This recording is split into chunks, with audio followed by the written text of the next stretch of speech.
Good morning, everyone. We will start the first WAPLAC workshop entitled Welfare and Policies in Latin America and the Caribbean, Advantages and Changes Ahead. We extend the warmest welcome to more than 50 people from plenty of Latin American and European countries, and those joining us through the social networks all around the world. The first edition of the workshop has been possible thanks to the collaborative work of the Economic Association of Costa Rica, the School of Economics of the University of Costa Rica, the Training and Update Program of the School of Economics, and the Institute of Research in Economic Sciences, which is also part of the University of Costa Rica. We also would like to thank the Cooperative and Credit and Savings COPECAJA for their valuable support. Before starting this activity, we kindly remind you to turn off your cell phones. In addition, the emergency exits of the auditorium are properly marked. Please identify the one closest to you. In the event of an earthquake, we ask you to remain calm and exit orderly. The workshop staff is always available in case of any situation. Now, I introduce you to Dr. Yanira Sirinash, the principal of the School of Economics of the University of Costa Rica.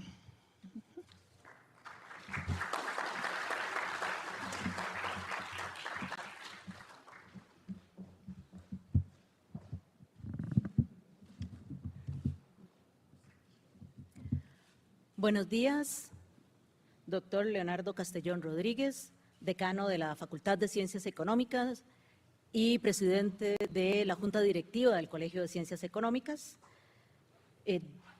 Doctor Luis Vargas Montoya, organizador local de WAPLAC, de este primer workshop. Doctor Xavier Jara, doctor Olivier Bargain y doctor David Rivera, miembros fundadores de WAPLAC. Distinguidas personas presentadoras de ponencias en este evento, estudiantes, docentes y todo el público que hoy nos acompaña, tanto presencial como a través de las redes sociales en la transmisión en directo. El evento está programado en inglés, por lo que intentaremos abrir este evento en un idioma común para todas las personas que hoy están presentes.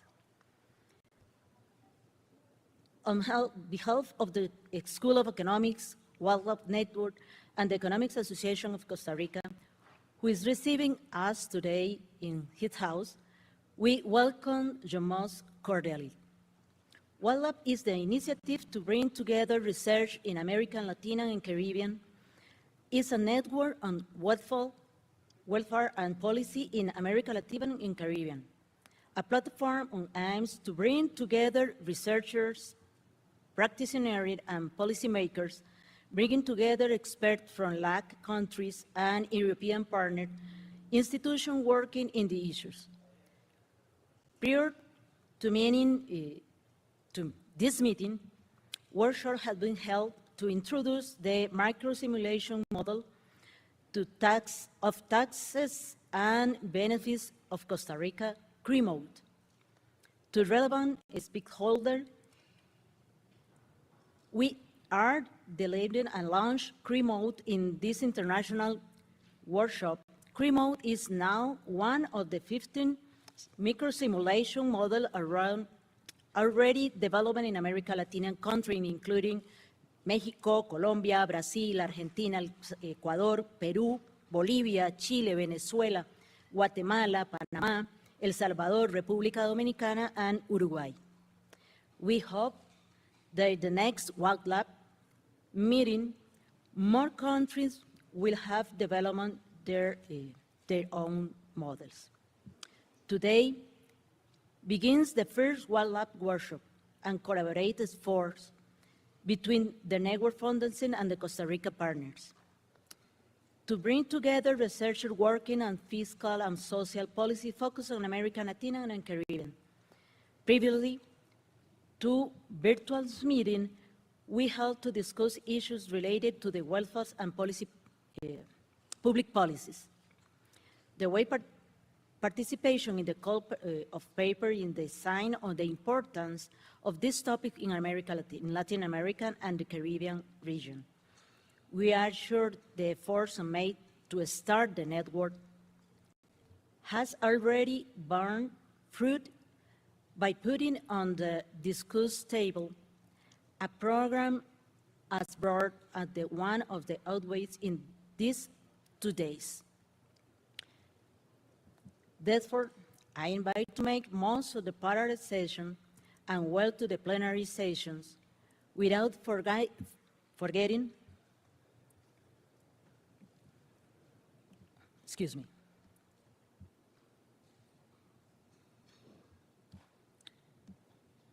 Well,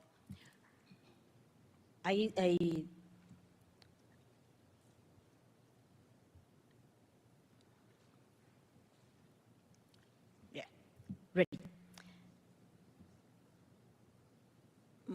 One of the more important objectives of the meetings like this is to make relationship with another researchers and the people we make policy around the world. In the region is really important. So please don't forget to make this relationship in the coffee times and the lunches. We are grateful for the collaboration of the Economics Association of Costa Rica, la Oficina de Asuntos Internacionales de la Universidad de Costa Rica, el Instituto de Ciencias Económicas de la Universidad de Costa Rica, the University of Bordeaux, and the COPECAJA. Sin this support, this event is not possible. So, welcome this meeting, enjoy, and take advantage of it. Now, it's my pleasure to introduce to Leonardo Castellón Rodriguez.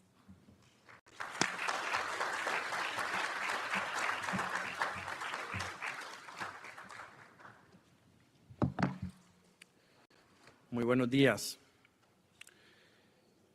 En mi doble puesto, tanto como decano de la Facultad de Ciencias Económicas de la Universidad de Costa Rica, como presidente de la Junta Directiva del Colegio de Ciencias Económicas de Costa Rica, es realmente un honor poder tenerles acá, recibirles en el auditorio del Colegio de Ciencias Económicas de Costa Rica. Saludo muy cordialmente a todas las delegaciones de los diferentes países aquí presentes.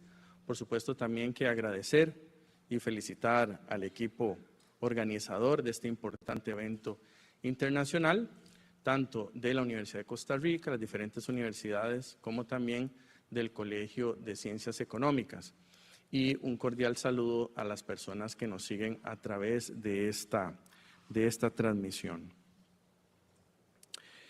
Bonjour à tous et à toutes. Good morning, everyone. On behalf of the Faculty of Economics of the University of Costa Rica and the Economics Association of Costa Rica, I would like to extend a warm welcome to all of you to this workshop on welfare and policy in Latin America and the Caribbean. We are very grateful for your presence here today. The University of Costa Rica, the Economics Association of Costa Rica, and the other partner institutions are proud to host this event.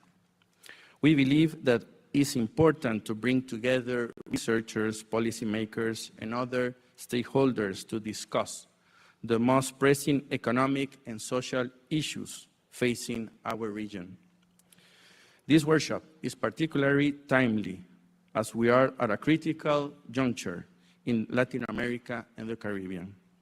The region is facing several challenges, including poverty, inequality, and crime. However, there are also several opportunities for progress. We believe that this workshop can help us to identify new solutions to the challenges we face and to develop new policies that can promote the well-being of all people in Latin America and the Caribbean. I would like to especially thank the coordinator of WAPLAC, Javier Jara, of the London School of Economics, and Olivier Barguin of the Bordeaux School of Economics for their support, for their effort setting up this network and organizing this event. I'm convinced that this first plenary session, which they will lead, will be both instructive and stimulating. Now, I give the floor to Javier and Olivier. Thank you.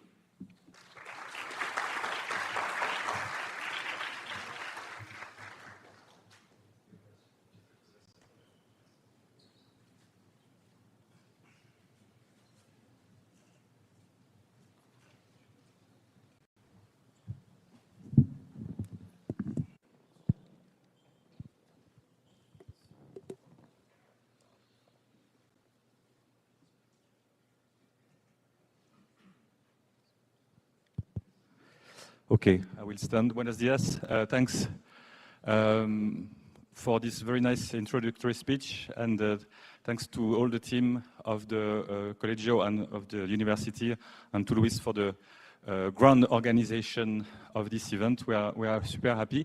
So it's going to be like in piano with 4 hands. We're going to do a little plenary with Javier to show you a few things. But first of all, I wanted to say that we are super happy to launch WAPLAC here in Costa Rica with you all, and the program looks fantastic, thanks to the quality of all the papers that are going to be presented today and tomorrow. So the idea of this first kind of unusual plenary, because it's really something to really launch and explain everything about WAPLAC, is it's going to go along these different points, but we are also going to stick to the more academic approach by talking about some papers and some research to give a feedback on different papers that are actually relevant directly to what we could do all together. So I'll go back to the genesis of this network and a bit the activities. Javier will take over to also explain activities and resources and future plan, and then we'll discuss 3 different pieces of research that we are working on. And then we can open the floor to rediscuss all together about the future. So a bit of the genesis and the spirit of WAPLAC. So it started some years ago, thanks to Javier and the colleagues in Ecuador, and also the colleagues from UNIWIDER, who helped to organize a big conference in Quito. And it was already a bit the same kind of format, with a big workshop and a very friendly atmosphere, at the same time high scientific quality. And then not long after, we find ourselves alone at home, trapped during COVID, and then we felt desperate, in need of human contact. And so at some point we were chatting on the phone with Javier and say, why don't we, the day we can talk to other people again without a mask, why don't we organize this kind of event like in Quito every year with a broad community of people from Latin America and a few friends from Europe. And so it started like this, and there was also in the back of our mind where we are coming from, which is a community that was mainly in Europe, and that kind of brought Europeans together around social and fiscal policies in a project called Euromod. And we are happy to have Salvador here today, who's leading the Euromod project on the side of the European Commission and the research center of the European Commission. But Euromod was a great experience for us all, and we were young PhD students going to these conferences with people from all the countries of Europe, and it was a fantastic network for us to make friends, to learn about other cultures, and to also, find some business proposal that could be new papers, collaboration, opportunities for jobs, etc., etc. So WAPLAC is a bit in a way, in the spirit, the equivalent, and the idea was then to start this community, this network here for Latin America and South America. So friendship and partnership, friendly and cultural exchanges, we have started already. For us, more on the European side, to discover a lot of the culture and also, of course, the economies of many different countries here, and for people here also to improve and accelerate their understanding of each other. And I'll talk, the work, comparative work will come back throughout, because it's also an idea to really work on several countries at the same time, and the example we're going to give is exactly that. It's working on different countries to compare, to benchmark, but also to exploit the geographical variation. I will come back to this. And it's a network to help each other, to learn from each other. Exchanges can take different form. One of them is also to work together through a PhD thesis. So I'm very happy with Mayra, David, and other PhD students in Bordeaux who are in a network and from different countries of the LAC region.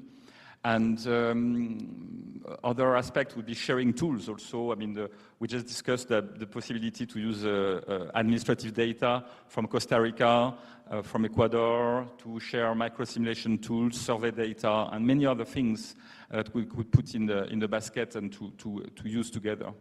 So working together, and in particular, I mentioned this comparative work. So what is WAPLAC in the landscape? That's a slide that we didn't put at first, and we were asking, because we might say, well, but what is the use of it compared to LACEA, compared to other things? And there's still a question mark at the end, because we actually don't have a full answer to this. And you're going to help us to answer this question. There's the LACEA, which is at the highest standard of the profession, with mainstream economic research, with the deep focus on causality. I guess WAPLAC is broader than this. It goes beyond this, only obsession for pure causality, and sometimes losing a bit the context, losing a bit the big picture.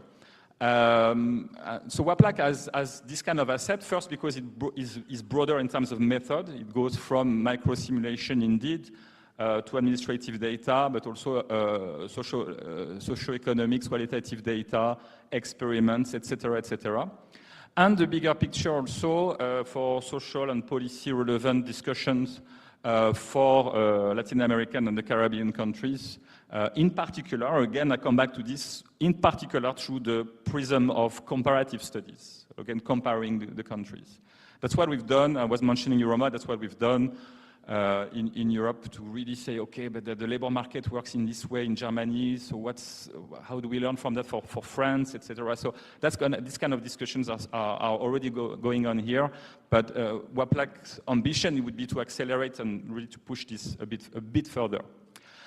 There are many other entities. Javier worked at the LSE in the III Center Institute with a focus on inequality with Chico Ferreira, and part of it is, of course, on Latin America with the last year report. But it has a focus on inequality. WAPLAC could be broader than inequality. The World Bank has, of course, a lot of research on Latin America, but mainly on program evaluations. WIDER is supporting for the macro simulation part. WIDER is supporting what is called South Mod and Latin Mod, which is the extension of Euromod to many Latino countries. But it's about building infrastructure. While what we are here is a community for those who use this kind of tool, a community of users, the people who use the tool to do research with it, not only to program this. So WIDER is interested by WAPLAC because we are kind of downstream. They design the model to run social policy simulation for different countries in Latin America, but we're going to use it to enrich the policy debate, to write academic paper, etc., etc. So this community of users is important. Said less, but from my understanding, it focuses more on education and labor market, but there are many initiatives in the region, on the continent, that could be also relevant to as a point of comparison. So this discussion is really just open here. So WAPLAC is more of a platform, more of a network to bring us all to discuss from academia or policy circles, to discuss social and human and policy challenges and to federate international research. And so WAPLAC is W is welfare and peace policy. This is kind of a short summary of what it should contain. I mean, welfare includes inequality, poverty, inequality between gender, inequality between ages, inequality between households, different measures of well-being, etc., etc. Policy contains, of course, social and fiscal policies. I was talking about macro-simulation, but not only. Could be, of course, labor market institution and the role of informality. We were discussing this earlier on in the labor market and how policies should address that. And the political economy, which is increasingly important in the disturbed world where democracy is threatened more and more. So support for democracy, but also social preferences, social movements, as we have experienced in many countries in Europe and in Latin America. And compliance to policies, that is a key thing for sustainability and the future policy for the environment in particular, but also for social policies. So it's not another structure with the heaviness of a structure. So there's not really in WAPLAC a formal bureau. I talk about informality. We are also quite informal in a way, even though today it's formal in a nice way, and the team here has put a huge effort to make this at the standard of the best conferences, and we are very grateful for this. But WAPLAC overall is a network and should remain somehow informal. So there's a little managing team that we endorse this role for the moment, and later on it will be other people who will take over.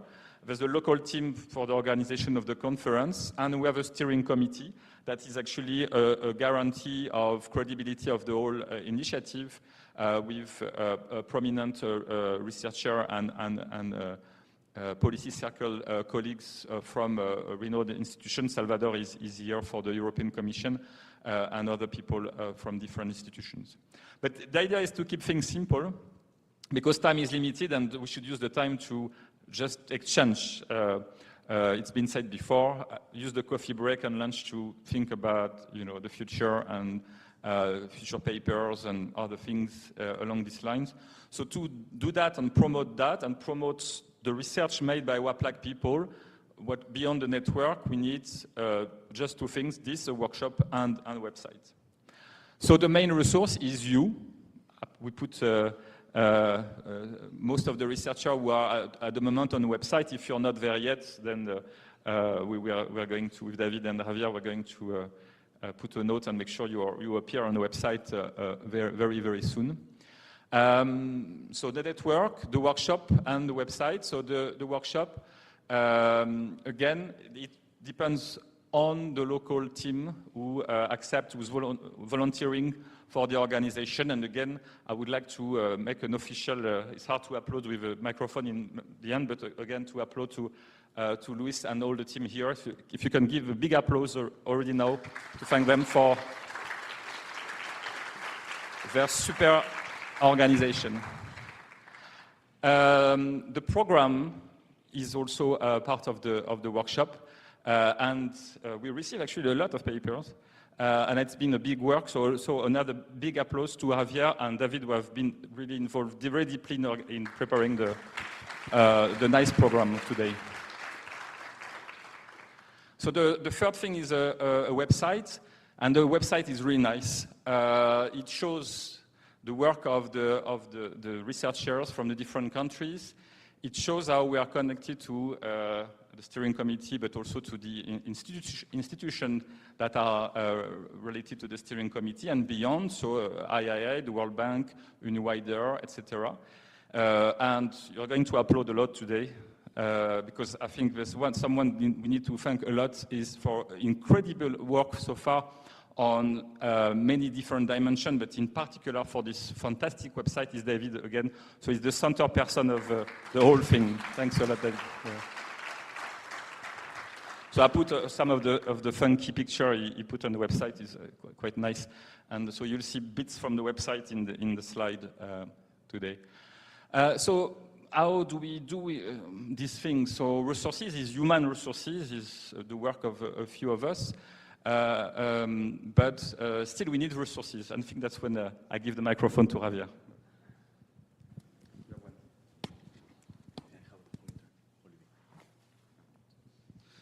Thanks a lot, Olivier, and thank you everyone for being here. Looking at those number of pictures there of everyone who's member and now having you here is a real pleasure for me. And looking at that picture especially, I see that I was much younger when I sent that picture, so I should perhaps update it.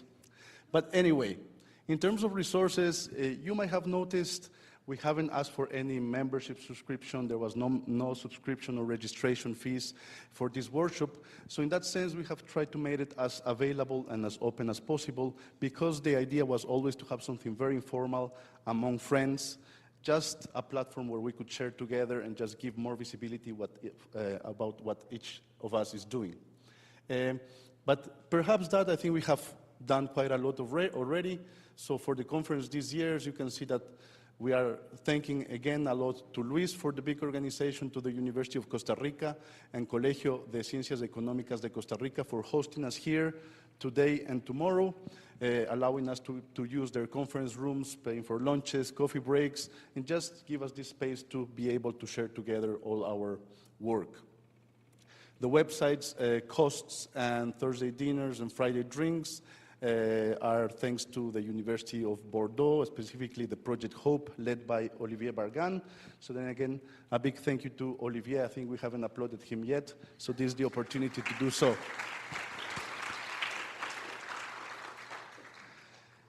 And for the next years, I mean, perhaps just to tell you again that this space is really to start brainstorming about how to look at the future of this platform. We're still thinking of how to keep it going. Do we need sponsors? Do we need conference fees? Can we keep it small, or can we still increase it without much cost? So all these points are really up for discussion at this point. For the website, the initial design was a collaboration between Olivier, David, and I. But now again, just please take a look. We have made our best to make it very lively, but if you have ideas, if you have things that you think should be included there, just let us know. And the idea is that also this is a shared resource, so this is a public good among all of the members of the network. The maintenance is continuous work. So far it has worked mostly from David's side, who has given incredible input. At some point we might need to relay also this to anyone else in the network who might be interested. So again, just let us know if this is something that you would like to collaborate with us. What's currently there? Members' works. We have all the members there. We have information about participation in conferences. So just take a look, just to show you, we make the best to put in there any type of research that is done by our members. This again with the aim of giving more visibility of what everyone else is doing here. The idea is that we really show how much we are doing, that we learn from each other, and that we use this as a platform for others to know what is being done in Latin America. In terms of activities, especially what we have done this year, we had panel sessions at national, international conferences. We were at the La CEA conference last year in Bogota for a special session on fiscal policy, redistribution, and formal employment in Latin America. We presented a la CIR some of the work I will present here. But then again, this is really to let you know that be it at the national level or at the international level, we're always willing to help to provide a platform to show what the network is doing. Okay? But now, what are the future plans? As I said, I think we have done quite a big job already with the little resources we had. So we want to keep this work going. We want to keep the activities in terms of panel sessions, international conferences. So here are just a few ideas of things that will be taking place later this year or next year. The La SEA 2024 in Montevideo, whether we might have an opportunity or whether we see their scope of having a special session there. Next year, Luis told me that the International Conference on Computing in Economics and Finance is going to take place here in Costa Rica. So that might be another opportunity to have a space for anyone of the network who might want to present their work there. And then up to discussion is whether we want to keep this workshop as an annual thing or every 2 years. But in any case, any volunteers, any person who wants to, sorry, I think that I just messed the thing up. So I think I'm going to ask for help to Mariela, but just to say that at some point we already have spoken with some teams who would like to volunteer, maybe to organize the next WAPLAC workshop. So please just let us know. So the idea here is again to collaborate with you, anyone who is interested, and then just take the opportunity to talk to Luis so he can let us know how much time and effort it was spent on something like this. The idea is not to make it fancy. The idea is not to make something big. The idea is really to have a space for all of us to get together and to share our work, okay? In terms of website, just let us know once again how you think we could take it farther and reach it. Something that we have thought about, for example, is at the moment we don't have a space there to share tools. So we could have also a space in the website where we give links to analytical tools. We have talked about these microsimulation models, links to where these microsimulations can be requested from, but also tools in terms of data. Where do we find data that allows us to do comparative work across Latin American countries, be it administrative data, harmonized service, etc. Or whether we think that, we might also think about a special working paper series from WAPLAC. So some of you who has some work and who do not know to which series to send it, we could think about the WAPLAC working paper series, just to share, again, the work we do that is not published or is in the process of being reviewed. And then just expanding WAPLAC, as Olivier mentioned, so not all of you who are here with us are members of the network yet, but if you would like to be members, just let us know. I think some little papers have been circulated for questions. If you don't have any questions, at least put your name and say that you would like to be part of the network, and then we already have something in our hands with your names on them. But now, as part of this presentation, we also wanted to let you know some research examples of multi-country analysis. We'll give you 3 examples of things that we have done with Olivier and co-authors using microsimulation models, not because we want to focus only on microsimulation models, that's just because that's our background, but just to give you an idea of what is the purpose of, or what is the interest of doing comparative work. So let me start with learning from your neighbors. So this is a paper that we worked on with Olivier and David Rodriguez, who's also here with us. It has been published in the Journal of Economic Inequality. And the idea when we started working on this paper is that part of the differences in inequality and poverty across countries are explained by differences in the design of taxes and benefits. So we know that in some countries, personal income tax might be more progressive, social assistance benefits might be more generous or have wider coverage in other countries. So here the idea was really trying to understand what would happen in one country if this country would adopt the policies of another one, okay? And for that, we took the example of 2 neighbor countries, Ecuador and Colombia. And because at that point we have fully developed the tax and benefit models for these 2 countries, as it was mentioned before, now we have these tools for 15 Latin American countries this year. As part of this workshop, we launched the model for Costa Rica. We wanted to use these tools to take the tax and benefit rules of Ecuador and apply them to the population of Colombia. And then take the tax and benefit rules of Colombia and apply it to the population of Ecuador, and then see what happens. So actually what we noticed is that if you compared inequality in Ecuador to inequality in Colombia, take the first line of the table there, the Gini coefficient. Inequality in Ecuador, that's column number 1, was around 43.2% in terms of Gini, okay? If we looked at Colombia, that's the last column there, column number 4, the Gini coefficient is 53.4. This was for policies in 2014. So that's around 10 Gini points different. So that's quite a lot. So at that point we were thinking about how much of these 10 points is explained because policies are different in these two countries. So what we did, as I said, we took the population of Colombia and applied the taxes and benefits of Ecuador. That's column number 2. And as you can see, if you do this exercise, the Gini coefficient would move from 53.4 to 51.7. So inequality in Colombia will decrease if Colombia had taxes and benefits with the design of those of Ecuador at that time, okay? If we do the same exercise for Ecuador, so that's column number 3, we take the population of Ecuador and we apply taxes and benefits from Colombia, we see that the Gini coefficient would move from 43.2 to 45.3, so inequality would increase. So we see that this is symmetric, okay?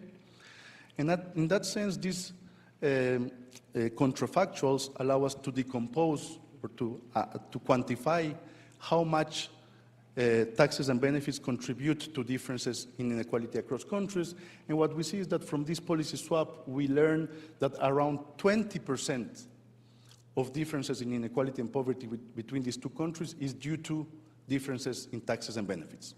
So these are non-negligible percentage of inequality that is explained due to the design of taxes and benefits, okay?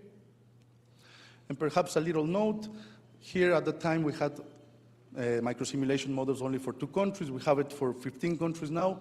So we think that there's a scope for further analysis on this line, not only across countries, but over time, trying to understand how policies over time have contributed to changes in inequality.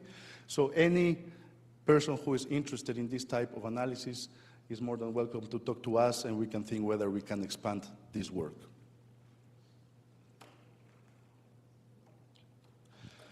Another example of comparative work is something we are currently working on with Olivier and Eva Taseva from the London School of Economics, and it's actually moving along another direction of welfare. So far, there's a lot of discussion about how much taxes and benefits reduce poverty and inequality, but a very important dimension which became very prevalent during the pandemic is automatic stabilization, okay? By automatic stabilization, what we mean is how taxes and benefits will react when there is a shock in market income. So during the pandemic, many people lost their jobs, they were unemployed, or they had their income, their labor income reduced. So how much did taxes and benefits help to cushion that labor market loss, okay? So following a drop in earnings, the idea is to use these tools to quantify how much taxes and benefits react to protect some of the drop in labor income so that disposable income decreases by less, okay? So consider these 3 dimensions. So on the one hand, we have redistribution, which we could define it as the difference in Gini coefficient between pre-tax and benefits and post-tax and benefits. On the other hand, you have poverty reduction. That's the second dimension. That would be the difference between pre-tax and transfer and post-tax and transfer. In this case, let's take just the headcount ratio. And then let's look at the third dimension, automatic stabilization, which we will measure it by the automatic stabilization coefficient. So here what we do is we shock the data, so we take household surveys in different countries, and we artificially decrease labor market income for everyone in the data, and we run the models to see how much taxes and benefits react to that drop of market income, okay? We want to know how would these countries around the world compare along these 3 dimensions. And for this, we study 50 countries All these 50 countries have tools developed in Euromod. So 50 tax and benefit microsimulation models, 28 for Europe, 14 for Latin America, and 8 for Sub-Saharan Africa, and we focus on the pre-pandemic period.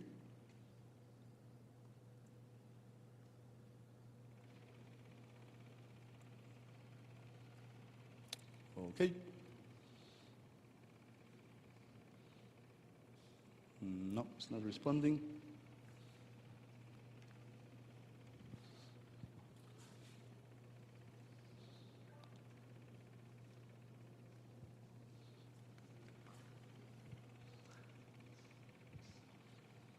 Just trying to move from this slide, okay?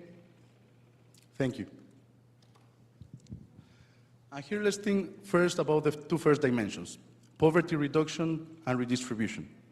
So here in this graph, on the y-axis you have redistribution, so this is the difference in the Gini coefficient, pre-tax and transfer versus post-tax and transfer, okay? So how much taxes and benefits reduce inequality. On the x-axis, you have poverty reduction. So this is the difference in the headcount index from pre-tax and benefit versus post-tax and benefit, okay? And here we plot the different countries that we have, 50 countries. And we find some very interesting regional differences. First, we see that there is a positive correlation between redistribution and poverty reduction. We would expect that. I think that's not too much of a surprise. Countries that redistribute more, that manage to reduce inequality the most, also reduce poverty the most. But let's look at some regional differences. If you see here, in the first circle, we have a group of countries which manage to reduce inequality through taxes and benefits, but do not reduce poverty, okay? They have modest redistribution, but they have no poverty reduction through taxes and benefits, and that group of countries is mostly made of sub-Saharan African countries, okay? Then we have a second group of countries which achieve some modest redistribution through taxes and benefits, but also some modest poverty reduction. And here in the second group, we have most Latin American countries, okay? We have a fourth group with a bit larger poverty reduction and redistribution, and here we find some exceptions in Latin America. We have Uruguay there, Brazil, Argentina, and South Africa. So these are exceptions of sub-Saharan Africa and Latin American countries which achieve larger redistribution, larger poverty reduction through taxes and benefits. And then finally, we have a fourth large group which is made of European countries with much larger redistribution, much larger poverty reduction through taxes and benefits, okay? So I think this is already very interesting in terms of how much taxes and benefits are redistributing and reducing poverty. But now let's move to automatic stabilization. What does that extra dimension tell us? And here we are splitting countries in three groups. The yellow ones are countries with low stabilization. The blue ones, the blue triangles, are medium stabilization, and the red crosses are high stabilization. And what we see is that despite the fact that Latin American countries were doing better in poverty and inequality reduction than sub-Saharan Africa, we see that now if we look at automatic stabilization, we basically fall in the same group. Very limited automatic stabilization. This means that in the event of shocks, in the event of a negative economic shock, taxes and benefits do very little to protect household income, okay? The only exceptions in this case are Uruguay and South Africa, from low and middle income countries, where we see that they achieve medium stabilization as some European countries, okay? That's why we think that this additional dimension, this additional welfare dimension deserves much more discussion in terms of poverty. This actually means that if during the pandemic, Latin American governments had not introduced emergency programs to help low-income families, the situation during the pandemic would have been much worse because there's no automatic stabilization, automatic protection by taxes and benefits. And I'll finish with this graph, which is trying to show us why, or what is explaining the low stabilization. Here we are ranking all the 50 countries from low stabilization to the highest stabilization in terms of the income stabilization coefficient. The red countries are Latin American countries, and as you can see, they rank really, really low. Guatemala, Peru, Bolivia, Colombia, Ecuador, Dominican Republic, and El Salvador rank even lower than countries like Uganda, Ethiopia, Rwanda, and Tanzania. Okay? Why? This is explained because, as you can see, the black bar here is how taxes react to income shocks.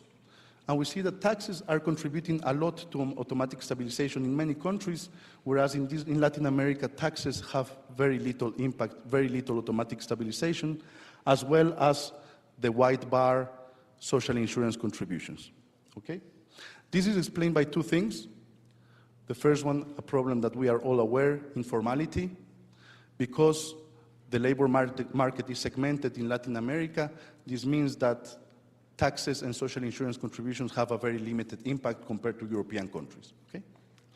But the second one, and perhaps more interesting, and that's what differentiates us from Sub-Saharan Africa, is that personal income tax has very little incidence because the threshold above which people start paying taxes is very high.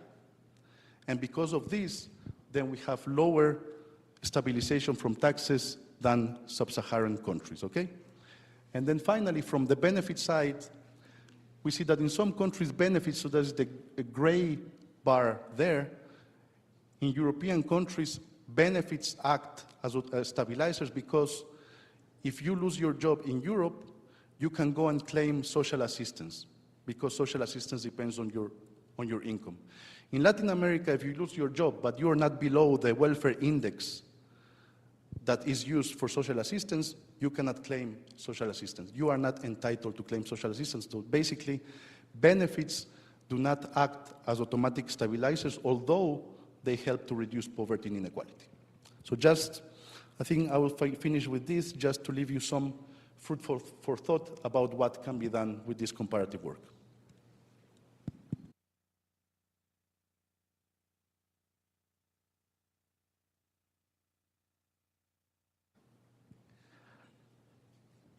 Okay, and then the third piece of research is going to focus even more on informality. As Javier mentioned, one of the specificities of many Latin American countries, which is, of course, a complex story because you have some good form of informality, but usually also a lot of bad forms of informality. And in the context of social and tax policies, it's a central element to take into account, especially when we want to expand these policies to perform further redistribution, reduction of poverty, and in particular through the further development of the cash transfer programs. You all know this big literature on conditional cash transfers, but despite that they are very popular and have been implemented in many countries, they still represent a small GDP percentage of the economy of many Latin American countries, for instance, compared to the social expenditure in some European countries. So to perform this scaling up of social system and further reduce inequality, you need to increase tax and increase the progressivity of taxation. But if you do that, you may actually create some disincentive effect and basically reduce the tax base. So there's this counterproductive response of the tax system, again going through the informal sector. People would, if they're taxed too much, they would move informal. So how do we deal with that? We can actually try to identify this disincentive effect, to measure it, to measure some kind of elasticity of formalization as a response to a change in overall taxation. That could be a tax, that could be social contribution, or that could be the withdrawal benefits if they were means tested. Usually they are not, they are proxy means tested, but that's also part of it. So that's what we do in a paper with Javier and David. We focus on Ecuador, Colombia, and Bolivia, having 3 points in time. So we have data set survey data for these 3 countries and 3 years. And we have the microsimulation model for all these 9 points, these 9 surveys. We focus on these 3 countries because, well, to be honest, because the microsimulation model was partly available for it, but not fully. I mean, there was a lot of work involved to actually update it for older years. But also, and mainly because these 3 countries are, again, not far from each other and close also in terms of economies and the role of, or the prevalence of informality. So it's very interesting to do this comparative work and use also this geographical variation here. So what we do, we use a pseudo-panel approach. So we create some, we don't have panel, but so we use cells that are defined on gender group, age group, and education groups, and also urban, rural. And with this pseudo-panel, then we, different type of people would be exposed differently to a level of tax pressure in case of formalization. And we're going to use a definition of this tax pressure as what we call a formalization tax rate. It's basically how much of your income disappears when you switch from informality to formality. How much goes, because when you become formal, you start to pay taxes and social contribution. So this kind of overall tax rate is calculated by microsimulation at the individual level and aggregated at the cell level. And then we use the time variation in policy reforms for the 3 countries and over time, and the fact that different type of cells in the pseudo-panel are exposed differently to the change in this tax pressure. And when you do that, you have these graphs that just show the trends but that we get and also in regressions. But basically what they represents is the difference in formal employment, so the difference in formalization over time as a response to the variation in this formalization tax rate. And you see these negative elasticities everywhere, significant everywhere in the 3 countries under study. If you can actually pull all the countries together and use the geographical variation as an additional layer, an additional dimension of variation in your pseudo panel. If you run this kind of pool regression over the 3 countries on all the cells in the pseudo panel, you get a kind of ground elasticities of around -0.4, which means that if you increase formalization tax rates by 10%, which is an additional 1 percentage point of taxation, you would decrease formalization by 3.8%. If you bring this elasticity to the number of workers in the formal labor force, that's about 500,000 workers that would move informal. So when you put it in this term, that looks like a huge thing for just a change of 1% of this net tax measure that we are using. So this elasticity is, you think 0.3 is small, but in fact it has a huge implication. And we are dealing with small reforms, what we call like ordinary reforms, the everyday reforms. Usually economists, to publish a paper in a good journal, they are going to focus on the big reform. They want something big that is going to have a lot of statistical power and generate big effects. So we thought we are going to do exactly the opposite. We're going to bring together small reforms, accumulated, because life is like this, and maybe if over time these countries are going to implement normal type of reform like that, in a cumulated way, this reform might have the same implication, the same disincentive effect on the tax base as a one-shot big reform. And that's exactly what we see. And when you compare our estimates in the graph here on the right with the literature is usually single reform, like big reforms. There are different studies for Argentina, Colombia, etc. Then our estimates are exactly in line with what the literature tells with the big reforms. And to finish on this, and that would be the end of our presentation. As Javier did for the first paper, we want to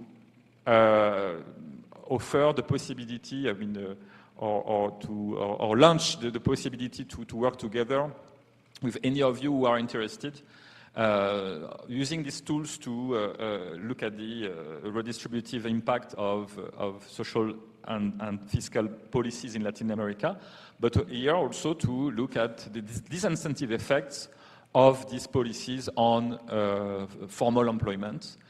Because what we did was only for 3 countries. As I said, we're close to each other. And in these countries, you see this graph, they show the level of formalization tax rate across deciles. And Bolivia is a U-shape, but the larger tax rates are nonetheless for the poorer people. And it's even clear for Colombia and Ecuador. So at the bottom of the distribution, people pay social contribution, and if they are self-employed in particular, then they pay at the level of the minimum wage, which is often higher than their own income, and so they pay. If they become formal, they pay a lot of social contribution. So they are taxed implicitly a lot. If you take now richer countries in Latin America, if you take Brazil, Argentina, Chile, etc., Uruguay, then you may have the opposite picture because of income tax. And then the richer people may face a higher formalization tax rate. So to expand this work to other countries would be, of course, extremely interesting. And here is, again, another proposal. If you're interested to work on this with us for the next paper with many countries, that's one of the possibilities with this WAPLAC collaboration. I'll let Javier have the final word, maybe, or and run the. We are going to run a bit of a discussion if you want. No, thank you, Olivier. That's it. I mean, from our side, welcome again. We hope you make the most of it. And I see that there's people running around collecting the questions. So before then, I don't know if anyone want to start, even if their question is coming now.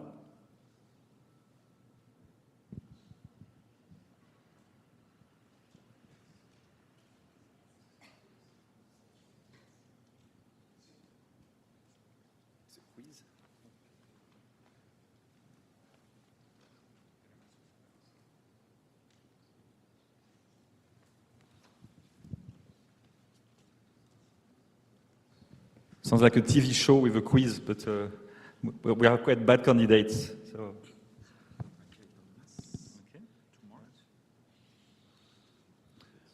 Okay, so we have a first question. The question is, are you including migration policies in the databases? It would be interesting to simulate integration of foreign-born in the labor market and the economy in general. Do you want to go first on the question? Whether we include migration policies in the simulations, and it would be interesting to simulate integration of foreign-born in the labor market.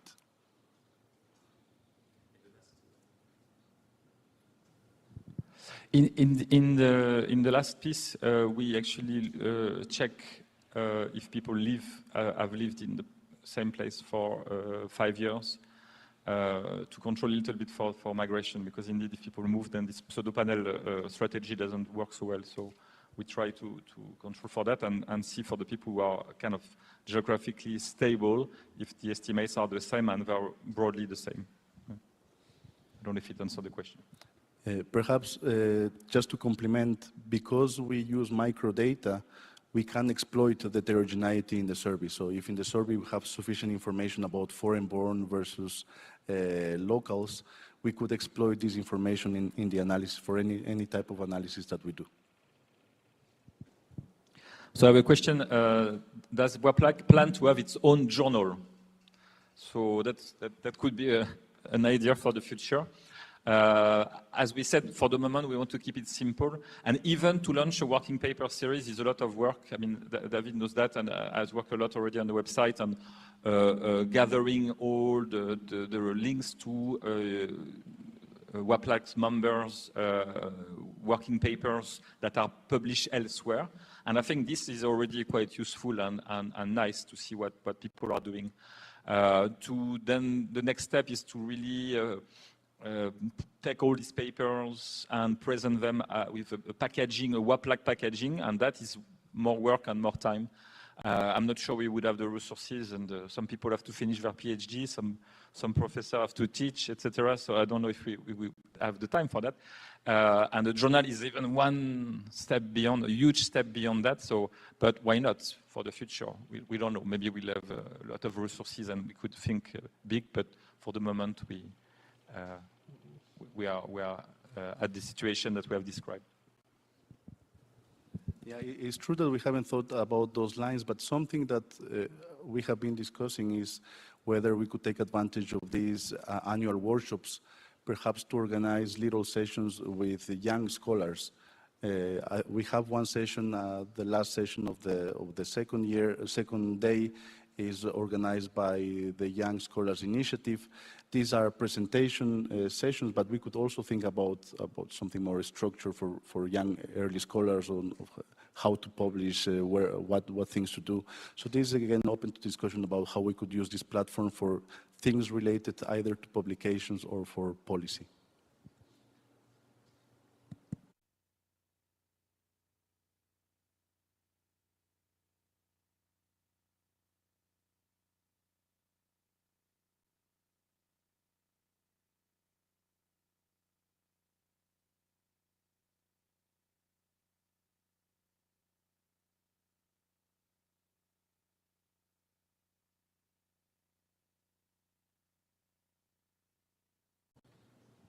You go first.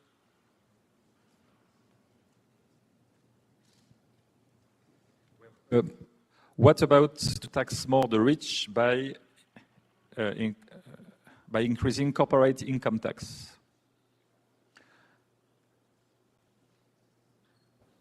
No, I think that's a good question. It's something we haven't explored this far yet because we have concentrated on households. So the microsimulation tools that we have developed are all comparative, but it relates to personal income tax. So income paid by individuals, and then we aggregate at the level of households. We could think about tools to simulate corporate tax reforms. I think here the thing to think about is availability of data. First, whether there is data for one country already that we could use, but then how to expand it to do comparative analysis. So in that sense, I think this is the opportunity as well to think about these things. So what is available, what type of data we could use to expand this type of analysis.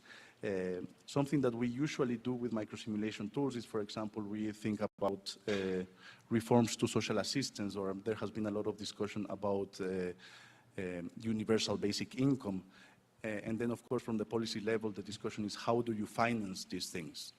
With the microsimulation tool, you could try to figure out how much income tax could increase in order to pay this type of reforms. But it's true that why should we only think about personal income tax to enhance social assistance? In this sense, corporate income tax reforms or wealth taxation should also be on the dish, let's say, for discussion for this type of reforms. So yeah, we hope that in the future we would be able to go along that line as well.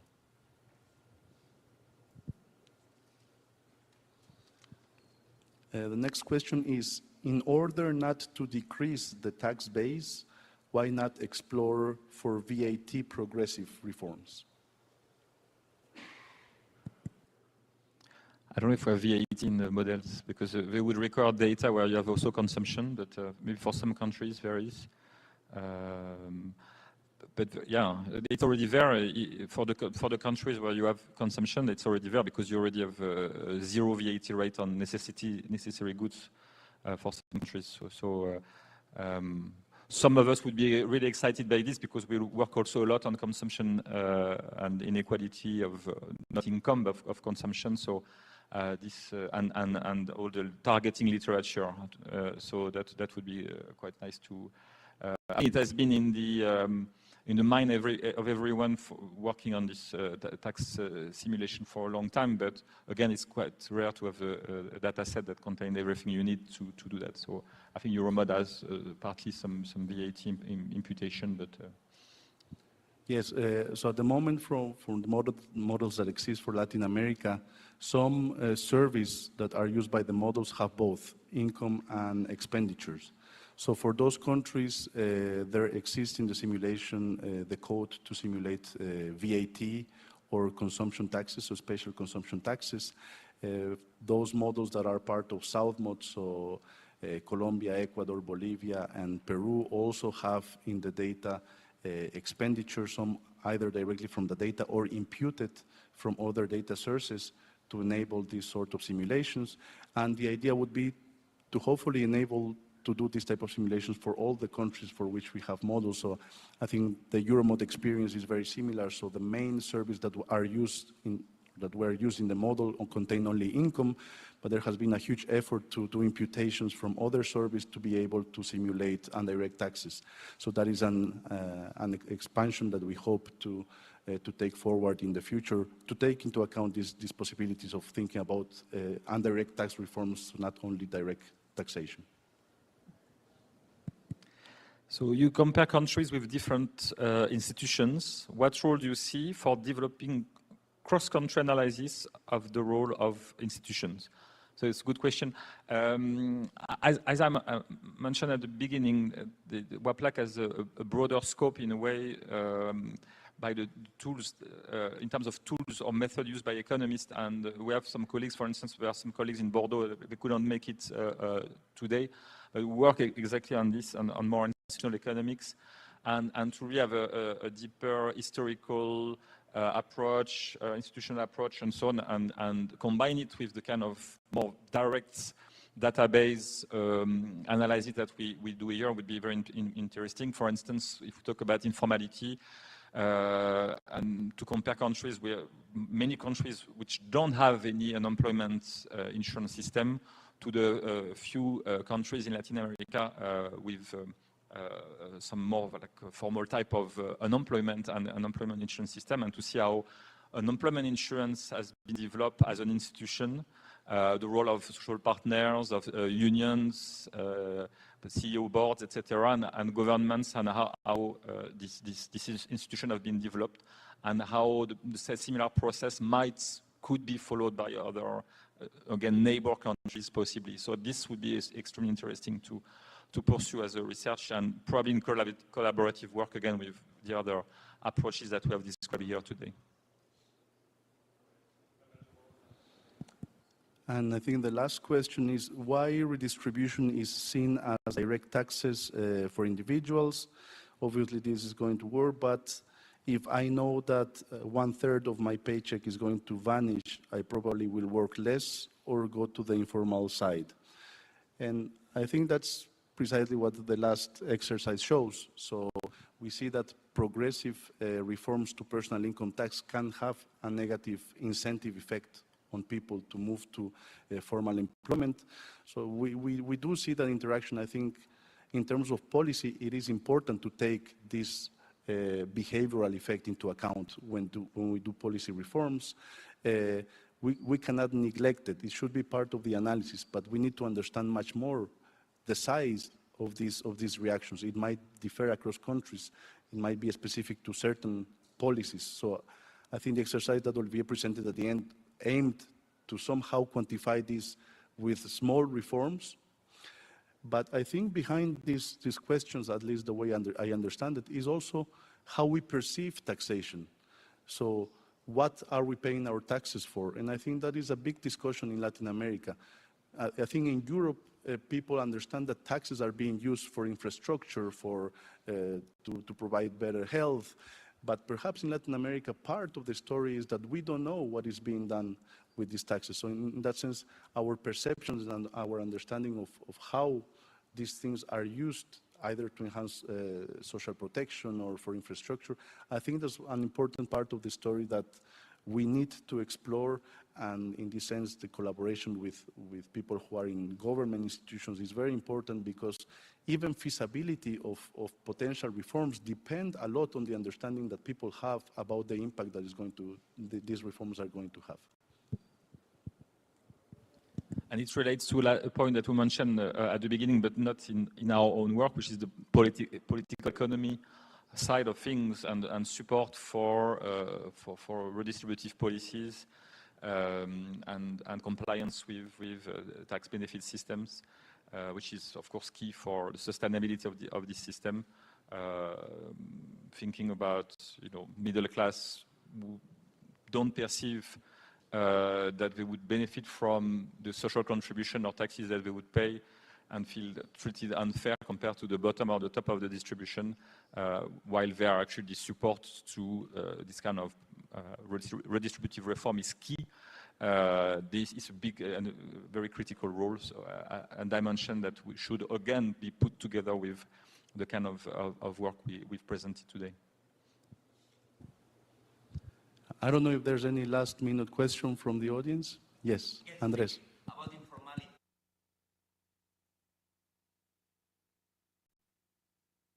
And side of labor, but not about the supply side. I mean, is it true that taxation may disincentivize a person to move from formal to informal labor, or is just the job that you can get? I mean, you cannot choose to move from the formal to the informal sector, or the other way around. So I think that it is important also to see at the supply side, because there is a restriction on the supply side of labor, and probably that's something that must be included for the specific effect of taxation. That's what made a thought about that. Yeah. So the usual way out of this is, our estimate is a lower bound, which is what it is, because indeed, if you cannot, but it's more than that. It's in the situation that we look at, the 3 years that we look at for the 3 countries, it's mainly an increase in tax pressure. So it means mainly a move from formal to informal, which is easy because you can easily find an informal job. If it was the other way around, if it was a decrease in taxation that would encourage people to become formal, then it would be even more of a lower bound. So we hope that it represents something meaningful.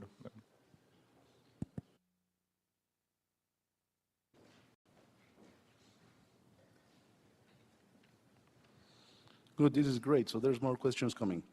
Can we expect that reducing or canceling welfare and redistribution policies will lead to more inequality and poverty than before the initial implementation of such policies?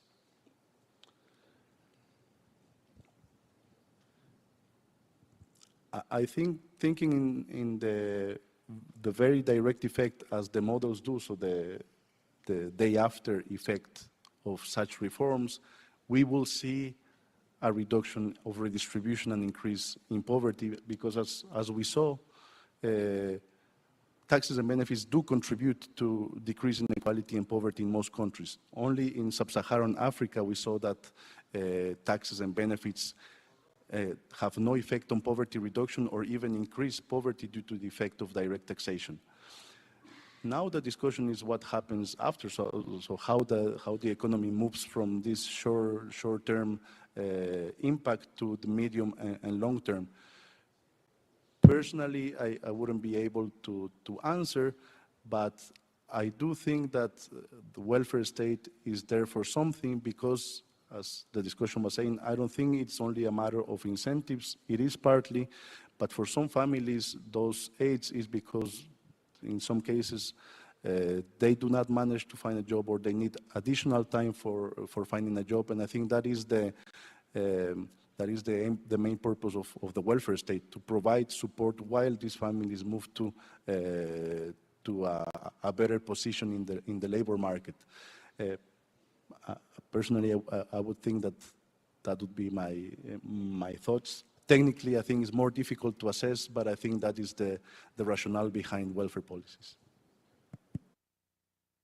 Yeah, one dimension that is missing there as well is we can say, okay, we stop redistributing in terms of welfare policies, social policies, but we give in-kind support, not monetary support, and we also provide public goods. So it's a huge element that we don't necessarily have there, but bit by bit, the microsimulation model in particular managed to have like monetary equivalent of in-kind benefits or the value of access to public goods. It's difficult to do, but I mean, it's done. It should be merged with other work. There's a huge effort by a student of Thomas Piketty at the moment to, at a global level, for really a lot of countries to measure the role of public goods in terms of inequality. So that's a dimension that could be, I mean, some partnership that could be established by improving microsimulation with this kind of data.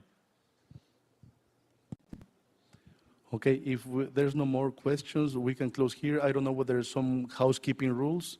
Yeah, so I'll pass the microphone to Angelica. Thank you. We keep them.